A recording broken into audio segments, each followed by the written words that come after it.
تو ان کی بیوی نے جگایا، کہنے لگے سریما ہلاکت ہو گئی، آج تو بہت برا حال ہوا، مطلب تو کچھ کھا پی نہیں سکتے، دوسرا روزہ شروع ہو گیا تو ظہر کی نماز پڑھنے گئے، گر گئے بے ہوش ہو گئے۔ نبی علیہ السلام کو پتہ لگا، اپنے رب کے آگے جھولی پھیلا دی۔ مسلمانوں اندازہ لگاؤ کہ حضور اکرم صلی اللہ علیہ وسلم کتنے کریم ہیں۔ اگر وہی والا روزہ ملتا تو عشاء کے بعد جہاں آگ لگتی دوسرا روزہ شروع تھا، عشاء کے بعد اپنی ازواج کے پاس نہیں جا سکتے تھے۔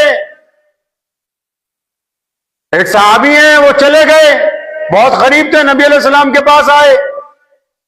اس حدیث میں نبی علیہ السلام اتنا مسکرائے ہیں، ایک صحابی ہیں بڑے غریب تھے، وہ اپنی بیوی کے ساتھ ہم بستری کر لی تو کفارہ ہو گیا، ابھی روزے کے اندر تو کر نہیں سکتے۔ حضور صلی اللہ علیہ وسلم کے پاس آئے، فرمایا یا رسول اللہ ایسے ایسے غلطی ہو گئی۔ فرمایا کوئی بات نہیں، اب 70 لوگوں کو کھانا کھلا۔ کہا یا رسول اللہ میں تو خود بڑا غریب ہوں، میں کہاں سے کھلاؤں گا؟ فرمایا اچھا بیٹھ جائے یہاں میرے پاس۔ بیٹھ گئے، اتنی دیر میں ایک صحابی کھجوریں لے کے آئے صدقے کی، فرمایا یہ لے، آ گیا انتظام اللہ نے کر دیا، جا لے جا کے مدینہ کے غریبوں کو جا کے بانٹ دے۔ تو اس نے آگے پتا کیا کہا، یا رسول اللہ مجھ سے زیادہ غریب کون ہے، آپ مجھے ہی دے دیجیے۔ تو یہ نبی علیہ الصلوۃ والسلام کو اللہ تعالیٰ نے سحری عطا فرمائی کہ آپ کی امت کو یہ انعام دے رہے ہیں مدینہ المنورہ میں۔ اللہ کریم نے، یہ اللہ نے فضل فرمایا نبی علیہ السلام کے صدقے ہم پر کہ آپ کی امت کو اجازت ہے کہ سورج ڈوبنے سے لے کے سورج نکلنے تک یہ جو رات کے پہر ہوں گے، یہ جو مرضی کھائیں پیئیں، اپنی بیویوں کے پاس جائیں، سحری تک ان کو اجازت ہے کہ جس انداز میں مرضی حلال چیزیں جو ہیں یہ کھا پی سکتے ہیں، ورنہ پہلی امتوں کے پاس سحری جیسی عظیم نعمت جو ہے وہ موجود نہیں۔ نبی علیہ السلام نے عطا فرمائی۔ اور آج جب اتنی بڑی نعمتیں مل گئیں، پہلی امتیں تو چلو دیکھو کس طرح روزہ رکھتی ہوں گی بڑی قربانیوں کے ساتھ، اور آج ہم لوگ، ابھی کل پرسوں ہم لوگ آ رہے تھے سڑک سے راستے سے، تو ایک صاحب یہاں میرے پاس بیٹھے گئے، 2 گھنٹے مسئلے پوچھتے رہے، تو وہاں چوراہے میں جا کے چھولے کلچے والے سے لے کے پانی پی رہا، ساتھ میں کلچے کھا رہا، الحمدللہ۔ کل ایک کشمیری مسلمان بیڑی پیتا ہوا جا رہا، میں سوچا یہاں تو مسلمان ہے نہیں۔ پرسوں ایک سفیر صاحب تھے، وہ تھا تو ملا جی، کوئی مولوی تو تھا نہیں، پتہ نہیں بہار سے آیا تھا، یو پی سے آیا تھا، وہ لگا ہوا وہاں گرنے کا رس پی رہا، میری گاڑیاں موڑی نا، تو میں کہا یار وہ غیر مسلم ہمارے ساتھ جو ہوتے ہیں محافظوں نے، یار حضرت جی وہ دیکھو فلانا بندہ جوس پی رہا۔ اصل میں یہ سمجھتے ہیں کہ اگر کسی علاقے میں مسلمان کم ہیں تو جس طرح مرضی رمضان کا مذاق اڑائیں۔ ارے مسلمانوں کی وجہ سے روزہ تھوڑی رکھنا ہے، روزہ تو اللہ نے فرمایا میرے لیے۔ اللہ نے محمد صلی اللہ علیہ وسلم کو کہا کہ پیارے محمد علیہ السلام یہ جو روزہ خالص میرے لیے، میں اس کا بدلہ دوں گا۔ اور جو اللہ کے قانون کو توڑتے ہیں پھر وہ اللہ تبارک و تعالیٰ سے جنگ کرتے ہیں، پھر وہ اس جنگ میں کبھی جیت نہیں سکتے، دنیا میں بھی ذلیل ہوں گے، آخرت کے اندر بھی ذلیل۔ آپ نے کیا سوچا کہ اگر کوئی نہیں دیکھ رہا تو کیا خدا نہیں دیکھ رہا ہے؟ کیا آپ لوگوں کے لیے روزہ رکھ رہے ہیں؟ کیا آپ لوگوں کو راضی کرنے کے لیے روزہ رکھنا چاہتے ہیں؟ صبح کو تو نیت کی آپ نے کہ روزہ خالص اللہ کے لیے۔ ایسا بیمار جس کی بیماری میں یہ خطرہ لائق ہو کہ اگر اس کو ادویات نہیں دی جائیں گی تو یہ ہلاک ہو جائے گا، ایسا بوڑھا آدمی، ایسی بوڑھی عورت جن کی عمر 60-70 سال سے اوپر ہو گئی اور دن بدن بیمار ہو رہے ہیں، جن سے خدشہ ہے کہ یہ کبھی روزہ رکھ نہیں سکتے، ان کو قرآن نے کہا کہ تم فدیہ دے سکتے۔ ہٹے کٹے بڑھیا بندے جن کو ہوا ہی کچھ نہیں ہے وہ روزہ نہ رکھیں، اور پھر روزہ رکھیں تو نماز نہ پڑھیں۔ روزے کا اور نماز بالکل جڑی ہوئی چیزیں، 3 چیزیں اس مہینے میں آپس میں جڑی ہوئی ہیں، پہلا روزہ، دوسرا نماز، تیسرا قرآن۔ یہ تینوں چیزوں کو ملا کے چلنا ہر ایک مومن کے لیے لازم ہے رمضان مبارک۔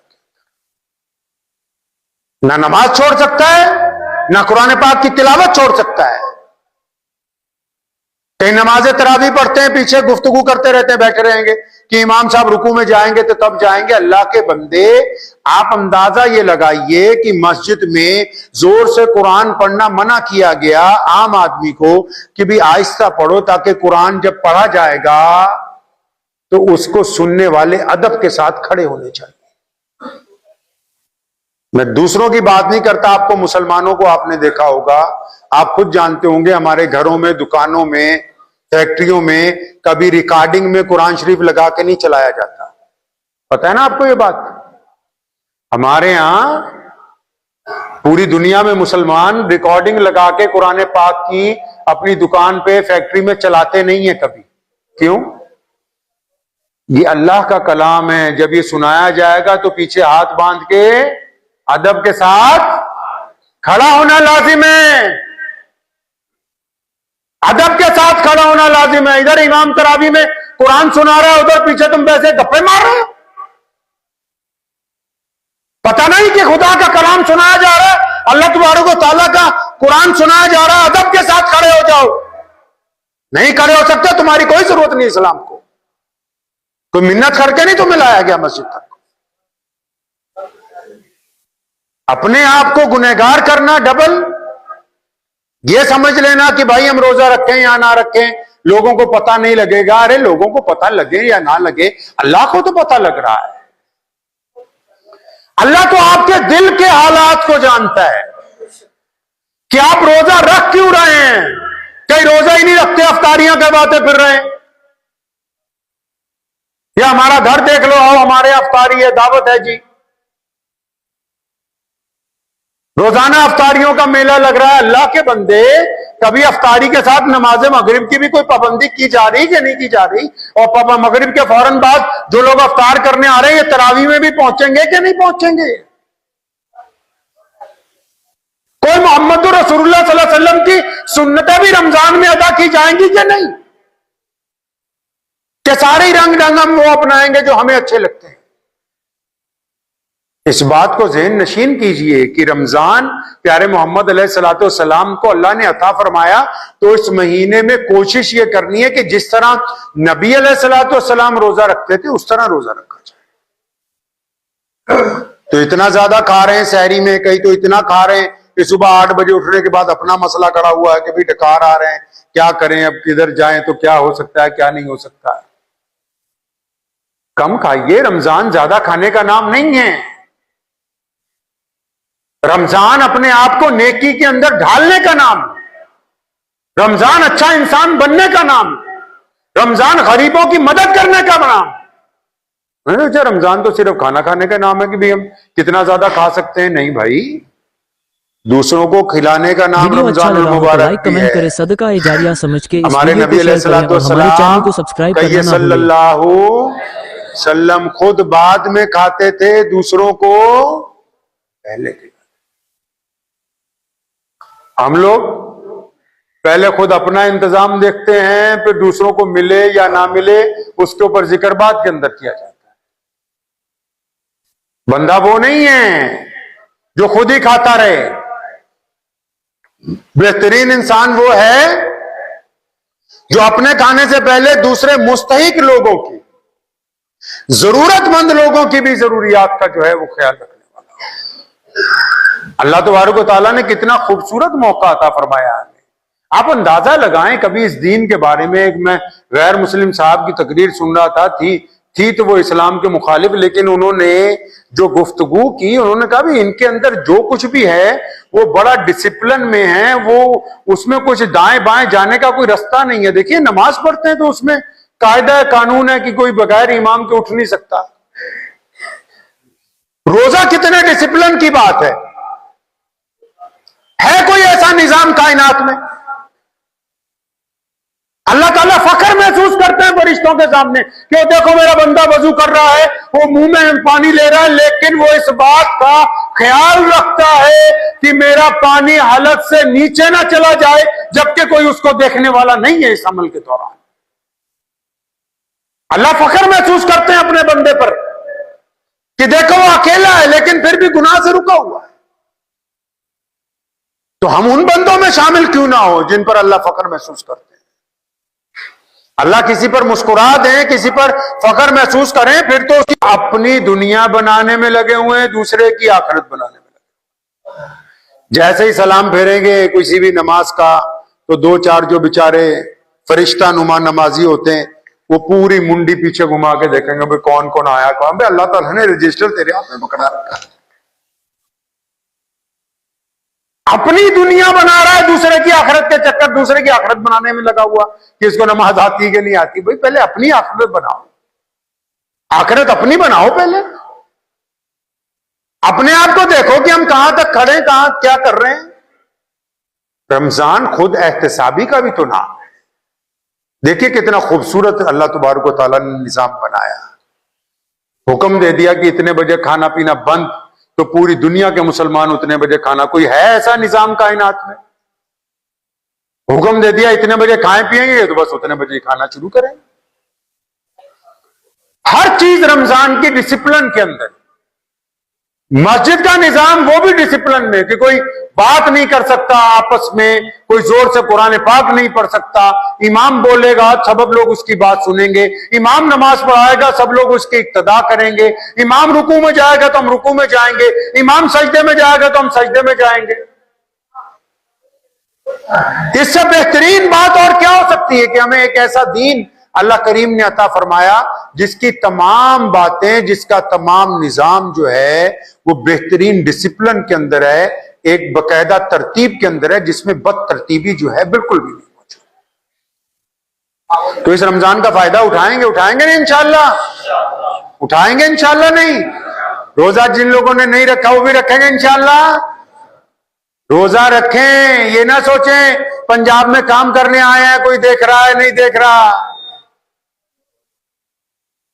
اللہ پکڑ لیں گے. اللہ تعالیٰ کو پتا ہے کہ اس کے پرجے سارے ٹھیک ہیں پھر بھی روزہ نہیں رکھ رہا یہ. اور کئیوں نے نیا کام شروع کر لیا, کوئی جمعے کا روزہ رکھنا ہے جی, پھر اتوار کا روزہ رکھنا ہے, کیوں باقی دن کوئی معاف ہو گئے ہیں. ہمیں اس لیے اندازہ ہو جاتا ہے نا, افطاری میں پتہ لگ جاتا ہے روز, اس سے اندازہ ہو جاتا ہے ابھی کہ کون کون سے دن زیادہ لوگ آ رہے ہیں, کون کون سے دن کم لوگ آ رہے ہیں. سیدنا امام حسین رضی اللہ تعالیٰ عنہ کی ایک بات یاد آ گئی, سنیے. کچھ واقعات ہیں اگلے جمعے اللہ نے چاہا انشاءاللہ سناؤں گا, لیکن یہ بات سنیے. سیدنا امام حسین رضی اللہ تعالیٰ عنہ کو کسی نے جا کے پوچھا تھا کہ حضرت امام صاحب رمضان کریم کا اگر ایک روزہ چھوٹ جائے تو اس کتنے روزے رکھیں کہ اس کے برابر ہو جائے گا؟ چاہے عذر کی وجہ سے چھٹا ہو, چاہے بیماری کی وجہ سے چھٹا ہو, یا کوئی گناہ ہو گیا ہو. تو ان سے پوچھا بھی, آپ نبی علیہ الصلوۃ والسلام کے نواسے کہ بھی ایک روزہ اگر رمضان کا چھوٹ جائے تو ہم غیر رمضان میں کتنے روزے رکھیں کہ اس ایک روزے کے برابر ثواب ہو جائے. تو کیا فرمایا حضرت امام رضی اللہ تعالیٰ عنہ نے؟ فرمایا پترا, رمضان کا اگر ایک روزہ چھوٹ جائے نا, ساری زندگی روزے رکھتا رہے, ساری زندگی روزے رکھتا رہے, اس ایک روزے کے برابر ثواب نہیں پہنچ سکتا. ساری زندگی جب تک تو زندہ ہے روز روزہ رکھ, وہ جو رمضان کا ایک روزہ تو نے چھوڑ دیا تھا نا, یہ اس کے برابر پہنچ ہی نہیں سکتا, کیونکہ اللہ نے کہا رمضان میرا ہے, اس کا اجر میں دیتا ہوں. اب وہ جو تو نے ایک بہترین موقع کھو دیا, وہ دوبارہ اس موقع جو ہے وہ حاصل ہونے والا ہے. قدر کیجئے وقت کی, اندازہ تو لگاؤ مسلمانوں. کتنے لوگ ہمارے درمیان تھے پچھلے سال, ہمارے وہ پہلوان چچا نعرے لگایا کرتے تھے, ابھی ان کا 1 مہینہ پہلے انتقال ہو گیا. ہمارے ایک نمازی 1 ہفتہ 2 دن پہلے مجھے مل کے گئے, فون آیا کہ جی ان کا تو انتقال ہو گیا, گھر پہ پہنچ گئے. کتنے لوگ تھے ہمارے ساتھ. کبھی آپ پیچھے پلٹ کے دیکھتے کیوں نہیں ہیں؟ اپنی 20 سالہ 30 سالہ 40 سالہ 50 سالہ جتنی بھی زندگی ہے, ذرا پیچھے دیکھو 10 منٹ بیٹھ کے, آپ کو نظر آئے گا کتنے